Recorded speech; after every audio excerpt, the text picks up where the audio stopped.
even Bear Bryant, which was not a progressive track feed the cats guy, he said, luck follows speed. He knew it. He knew it. So he recruited speed. Now, this is a weird thing. In football, if you're going to be a feed the cat school, you got to say we don't condition. We don't do conditioning. When I say conditioning, I'm talking about what I think of when I think of conditioning. What do you think of? 10-40 orders. Yeah, you know, right? yeah, like repeat sprints at the end of practice. Yep. And what's the goal? Tired. Lombardi says fatigue makes cowards of us all. And I totally agree. But what did football coaches do? We're going to get kids freaking tired every day so that they're fast or so that what? No, what I think that means is that in practice, we need to keep guys as fresh as possible. That's what it means to me. Yes, when we are tired, we're not very tough. So tired's the enemy. You know, I showed this slide yesterday. You know, this stuff here is not good for athletes. Not good. Now people say, well, I'm a cross-country coach. Okay, let cross-country do that stuff. But away from cross-country, let's get fast and strong, explosive. Let's become athletic.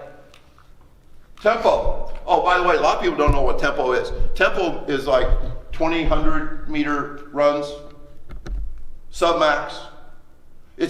Tempo is running. And then people say, well, it's not a jog, right? It's like, if we used to do a workout, 20 hundreds in 20 minutes. We don't do that anymore. We call it a bad weather workout. Practice only 20 minutes, guys. Get on the goal line. We'd run 100-yard dash on every minute. So they had like 45 seconds rest. Then they run the other way. Guess what? It's easy to administer. Took 20 minutes. We didn't warm up. It was hard. They got tired. And they did a lot of running. They did, 2,000 yards of running. That's tempo. And I've done it for 6 years now. So now I can really say no tempo. No conditioning. Speed's the ability to perform a movement or activity faster. I think we know that. Conditioning is the ability to perform a movement or activity longer. Think about a boxer. Like if he's hitting a bag for an hour straight. That's conditioning. If he's hitting a bag 4 times as hard as he can and then resting, that's working on the other thing. Think to yourself, what wins fights? Or I think that wins all games. High outputs wins games, not conditioning. So when we're doing this, we lose all the things we're trying to do when we sprint. Bounce, snap, big split, power, but we are hardwiring these non-sprint habits. Hardwiring to me means habits. We are hardwired to drive. We don't even think when we're driving. Now, I actually said that yesterday when I was driving down. I said, I'm totally disconnected from my PFC right now. I'm just, like autopilot driving. And then I saw that, Indiana was 5 minutes away, and I realized maybe I should have been thinking a little bit more.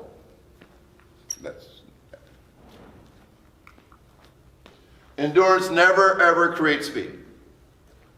You might feel like you're accomplished, or, wow, I did something really hard today. I ran stadium stairs 40 times, but you didn't get faster. Matter of fact, I think you got slower. And I think you probably ruined tomorrow. Like one of my things, never let today ruin tomorrow. I think you ruined tomorrow. I think these guys are disconnected. Their eyes are closed. They hate it. They're getting slower. They're developing bad habits. Stop it. So let's talk about capacity and speed reserve. These are really, really important concepts in field sports. We cannot go in every direction. We have to really understand how important capacity and speed reserve is, and we have to administer it thoughtfully.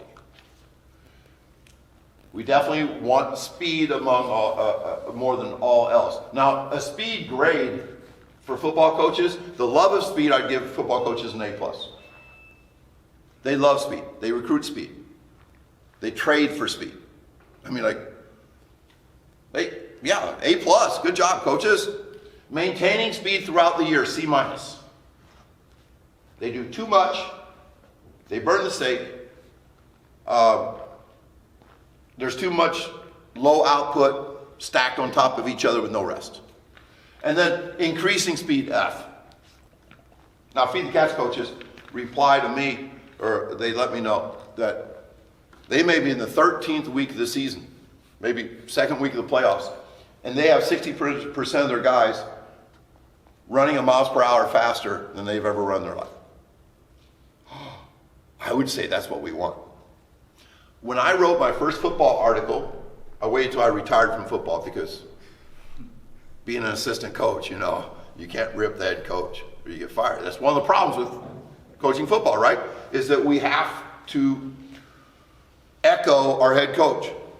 He's always right, or else you're not on the staff anymore. So I waited till I retired, and then one of the things I said is, I don't think this will ever happen, but I think we should time sprints twice a week all through the football season. This will never happen, but I think we should, because it's a barometer of health. It's a barometer of how good we are as a football team. Are we declining as the year goes on, or are we improving? It will never happen, but guess what? I don't know how many schools, but for sure over 100 are now timing twice a week during football.